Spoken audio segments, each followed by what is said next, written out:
એ પ્રમાણે પોસ્ટકાર્ડ અને ઈમેલમાં આપણે લખી અને 14 મે બધા પોસ્ટ કરીશું કે 15મીએ મોદીજીને પહોંચી જાય. યમના શુદ્ધિકરણ. માનનીય અને અમારા લાડીલા વડાપ્રધાન શ્રી, ભારતના અત્યાર સુધીના સૌથી નીડર, સંવેદનશીલ અને દૂરંદેશી વડાપ્રધાનને અમારા જય શ્રી કૃષ્ણ.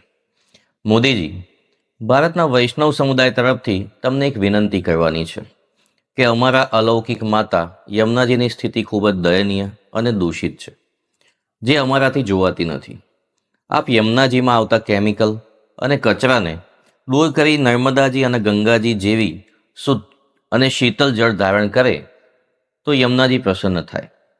તમે જે પ્રમાણે કલમ 370, રામ મંદિર, યુપીઆઈ પેમેન્ટ અને સ્વચ્છ ભારત દ્વારા દુનિયાને ભારતનો પરિચય આપ્યો છે, એવી જ એક વધુ આશા સાથે ભારતનો વૈષ્ણવ પરિવાર. જય શ્રી કૃષ્ણ.